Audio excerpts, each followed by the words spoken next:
ஓம் நம சிவாய. ஓம் வராகி அன்னையே போற்றி. நல்லதே நினைப்போம், நல்லதே நடக்கும். இன்னைக்கு நம்ம பார்க்க போகிற பதிவு, வராகி நினைத்து பேப்பரில் இந்த ஒரு மந்திரத்தை எழுதி வைங்க, நீங்கள் நினைத்தது நினைத்தபடி நடக்கும். அது என்னங்கிறது தான் இந்த பதிவில் நம்ம பார்க்க போகிறோம். நமக்கு இதை எழுதுறதுக்கு ஒரு பச்சை நிற பேனா, பென்சில், மார்க்கர் எது வேணாலும் நீங்கள் எடுத்துக்கலாம். அப்படி இல்லை அப்படின்னாக்கா நீல கலர் பேனா, பென்சில், மார்க்கர் அந்த மாதிரி நீங்கள் எது வேணால் எடுத்துக்கலாம். வேறு எந்த கலரும் நீங்கள் யூஸ் பண்ணாதீங்க. ஒரு பேப்பர் ஒன்று எடுத்துக்கோங்க. அது கோடு போட்டதாகவும் இருக்கலாம், இல்லை கோடு போடாததாகவும் இருக்கலாம். ஆனால் நல்ல சுத்தமான பேப்பராக எடுத்துக்கோங்க. இப்போது வராகி அம்மனோட பஞ்சமி திதியில் தான் தேய்பிறை பஞ்சமிக்கு நம்ம இதை எழுத போகிறோம். இப்போ தேய்பிறை பஞ்சமியோட டைமிங் நம்ம பார்த்துடலாம். வருகிற 28ஆம் தேதி ஏப்ரல் 28, 2024 இது காலையில் ஞாயிற்றுக்கிழமை காலையில் 7:07க்கு பஞ்சமி திதி ஆரம்பிக்குது. அன்னைக்கு முழுவதுமே பஞ்சமி திதி இருக்குது. அடுத்த நாள் 29/4/2024 திங்கட்கிழமை காலை 6:08 பஞ்சமி திதி முடியுது. எப்பொழுதுமே நம்ம வராகி அம்மனை வணங்குறது மாலை நேரத்தில் அந்த பூஜை செய்கிறது மிக மிக சிறப்பான ஒன்று. இரவு நேரத்தில் செய்வது ரொம்ப ரொம்ப சிறப்பு. இரவு 7 மணிலேருந்து 10 மணிக்குள்ளே இந்த பூஜையை நம்ம செய்யலாம். இது வராகி அம்மனை பூஜை செய்யக்கூடிய வராகி அம்மனோட நாமங்கள், ஜபங்கள், இது போன்ற ரகசிய வழிபாடுகள் இது எல்லாமே இரவு நேரத்தில் செய்கிறது தான் மிக மிக சிறப்பு. அப்படி இரவு நேரத்தில் செய்ய முடியாத பட்சத்தில் உங்களால் முடியல அப்படின்னா அடுத்த நாள் திங்கட்கிழமை காலையில் பிரம்ம முகூர்த்தத்தில் செய்யுங்க. ஆனாலும் இந்த இரவு நேரங்கிறது மிக மிக சிறப்பான ஒன்று, அதை பார்த்துக்கோங்க. இப்போ நம்ம டைமிங் பார்த்தாச்சு. வராகி அம்மனோட இந்த இதை நம்ம வராகியம்மன் பூஜையை ஆண் பெண் யார் வேணாலும் செய்யலாம். பெண்ணாக இருக்கும் பட்சத்தில் தீட்டு நேரத்தில் தவிர்க்கிறது மிகவும் நல்லது. வராகியம்மன் பூஜை நம்ம செய்ய போகிறோம் அப்படின்னாக்கா நம்ம குளிச்சுட்டு செய்கிறது தான் நல்லது. இப்போது வராகியம்மனோட ஃபோட்டோ இருந்துச்சு அப்படின்னாக்கா சுத்தமாக அந்த ஃபோட்டோவை துடைச்சிடுங்க. பன்னீர் இருக்குது பார்த்தீங்களா, அதை கொண்டு துடைக்கிறது மிக மிக விசேஷம். அப்படி இல்லாத பட்சத்தில் சுத்தமான தண்ணி வச்சு நல்லா துடைச்சிட்டு அவங்களுக்கு மஞ்சள் குங்குமம் போட்டு வைங்க. அவங்களுக்கு பிடித்த செவ்வரளி மாலை போடலாம், அப்படி இல்லைன்னா செம்பருத்தி மாலை போடலாம், அப்படி இல்லைன்னா நீல சங்குப்பூ இருக்குது பார்த்தீங்களா, அந்த பூவை அம்மனுக்கு சூட்டலாம்.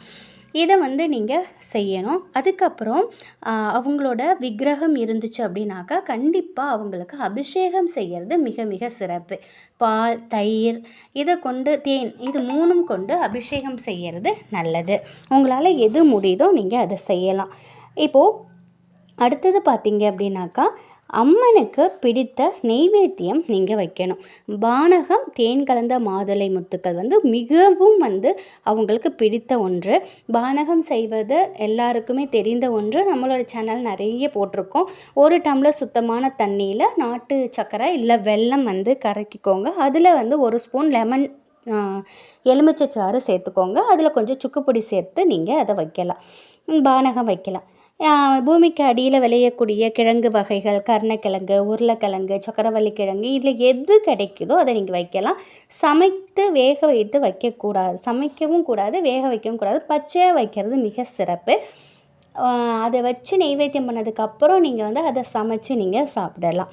அடுத்தது பார்த்திங்கன்னா 5 அகல் விளக்கு ஏற்றுவது ரொம்ப ரொம்ப சிறப்பு.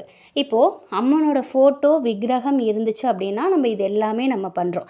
இப்போ அம்மனோட ஃபோட்டோ விக்கிரகம் இல்லாத பட்சத்தில் ஒரே ஒரு அகல் விளக்கு ஏற்றி அதில் அம்மனை அதில் இருக்காங்க அப்படின்னு நினச்சி நம்ம நம்மளோட வழிபாடை செய்யலாம்.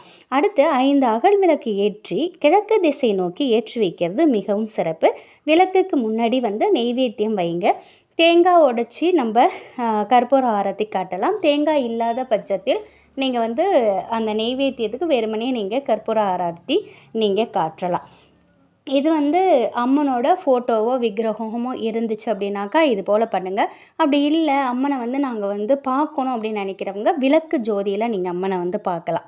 இப்படி எதுவுமே இல்லை அப்படின்னு நினைக்கிறவங்க நீங்கள் டைரெக்டாக அம்மனோட மந்திரத்தை நீங்கள் எழுதலாம். இது படம் விக்கிரகங்கள் இருக்கிறவங்களுக்கு மட்டும்தான் நான் இந்த ஒரு மெத்தடை நான் சொன்னேன்.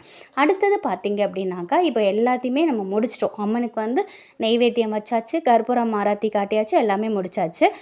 அடுத்தது என்ன செய்ய போகிறோன்னா இந்த எளிமையான மந்திரம் இதை நீங்கள் 108 முறை நீங்கள் எழுதணும். கண்டிப்பாக பச்சை கலர் பேனா இல்லைன்னா நீல கலர் பேனா பயன்படுத்தி தான் எழுதணும். அதை வந்து மனசில் வச்சுக்கோங்க. வராகி அம்மனோட நீங்கள் கோவிலில் எழுதுறதா இருந்தாலும் எழுதலாம். அப்படி இல்லை சாதாரணமாக கோவிலில் போய் உட்காந்தாலும் எழுதலாம். இல்லை வீட்டில் உட்காந்தும் எழுதலாம். இப்போ ஆஃபீஸில் இருக்கிறவங்க, இப்போ ஆஃபீஸில் வேலை பார்த்துட்ருக்கிறவங்க எழுதலான்னா உங்களுக்கு தொந்தரவு இல்லாத கொஞ்சம் நேரம் பார்த்துக்கங்க. அப்போ உட்காந்து நீங்கள் எழுதலாம். எந்த திசையில் வேணாலும் நீங்கள் உட்காந்து எழுதலாம். அதையும் நல்லா ஞாபகம் வச்சுக்கோங்க. இப்போ 108 முறை இந்த மந்திரத்தை நீங்கள் எழுதணும். இந்த மந்திரம் என்னன்னு பார்த்தா, ஓம் வாம் வாராகி நம, ஓம் வ்ரூம் சாம் வாராகி கன்யகாயை நம. இந்த எளிமையான மந்திரத்தை நீங்கள் 108 முறை நீங்கள் எழுதணும். இதை எழுதும்போது நீங்கள் மனசில் வேறு எந்த எண்ணமும் உங்களுக்கு வரக்கூடாது. உங்களோட முழு கவனமும் இதில் மட்டும்தான் இருக்கணும். அதுதான் முக்கியமானது. இந்த எளிமையான அதிசக்தி வாய்ந்த மந்திரம் வந்து கேட்டதை கேட்டபடி நமக்கு கொடுக்கும். பல மடங்கு பலனை இது கிடைக்கிறதுக்கு வழி பண்ணுங்க. நம்முடைய கோரிக்கையை மனமுருகி அம்மா கிட்ட வேண்டிக்கிட்டு இந்த மந்திரத்தை 108 முறை நீங்கள் எழுதணும். நீங்கள் வந்து ஃப்ரண்ட் பேஜ் பேக்லேயும் நீங்கள் வந்து எழுதலாம், ஃப்ரண்ட்லேயும் நீங்கள் எழுதலாம், ஒரு லைன்லேயும் எழுதலாம், 2 லைன்லேயும் எழுதலாம், இல்லைன்னா இந்த மாதிரி 3 லைன்லேயும் நீங்கள் எழுதலாம். உங்கள் லாங்குவேஜ் என்னமோ தமிழில் எழுதலாம், இங்கிலீஷில் எழுதலாம். உங்கள் லாங்குவேஜ் என்னவோ அதுக்கு தகுந்த மாதிரி நீங்கள் எழுதிக்கலாம். அதிசக்தி வாய்ந்த இந்த மந்திரத்தை நம்ம எழுதும்போது நம்ம நினைத்தபடி நிச்சயமாக நடக்கும். நம்ம முழு நம்பிக்கையோட முழு கவனமும் நம்ம மைண்டை வந்து பாசிட்டிவாக வச்சுக்கிட்டு நம்ம இதை செய்யும் பொழுது நிச்சயமாக இதில் நல்ல ஒரு பலன் நமக்கு கிடைக்கிது.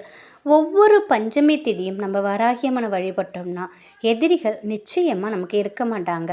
பகை, தடைகள், எதிர்ப்பு எல்லாமே நீங்கும். அதே போல் கண் திருஷ்டி, பில்லி, சூனியம் இது மாதிரியான எதிர்மறையான சக்திகளால் பாதிக்கப்பட்டிருந்தால் கூட வராகி அம்மனை பஞ்சமி திதியில் தொடர்ந்து வழிபட்டு வரும்போது எதிர்மறையான தாக்குதலிருந்து நம்ம விடுபடலாம். வராகி அம்மனை தொடர்ச்சியாக நம்ம கோவிலுக்கு போயிட்டு வழிபட முடியாதவங்க அகல் விளக்கை வாங்கி அம்மனை மனசார நினச்சி நம்ம வீட்டிலேயே அகல் விளக்கேற்றி நம்மளுடைய வேண்டுதல்களை அவங்க முன்னாடி வைக்கலாம். வராகி அம்மனை இது போல் நம்ம செய்து வணங்கும் பொழுது நமக்கு எப்பொழுதுமே சரி, எந்த ஒரு காலத்துலேயும் எந்த கஷ்டமும் வராது. அப்படி எப்படிப்பட்ட கஷ்டம் வந்தாலும் அதுக்கு முன்னாடி வந்து நமக்கு ஒரு நல்ல வழியை ஏற்படுத்தி கொடுப்பாங்க வராகி அம்மன். அவங்க வந்து உக்கிரமான தெய்வமாக இருந்தாலும் அவங்க குழந்தை உள்ளம் கொண்டவங்க. நம்ம வந்து உடல் தூய்மையோட மன தூய்மையாக நம்ம வந்து மனசில் எந்த ஒரு கெட்ட எண்ணத்தோடு இல்லாமல் நல்ல எண்ணத்தோடு நம்ம அம்மங்கிட்ட போனோம்னா நம்ம கூப்பிட்ட குரலுக்கு ஓடோடி வந்து நமக்கு உதவுவாங்க வராகி அம்மா. வராகி அம்மாவை கும்பிட்ற அனைவருக்குமே தெரியும், அவங்கள மாதிரி ஒரு தெய்வம் இந்த உலகத்திலே கிடையாது அப்படின்னு தான் சொல்லணும். அந்தளவுக்கு நமக்கு ஒரு எவ்வளோ கஷ்டகாலம் வந்தாலும் நிச்சயமாக ஒரு நொடியில் நமக்கு அதுலேருந்து விடுபடுறதுக்கான ஒரு வழியை காட்டி கொடுப்பாங்க.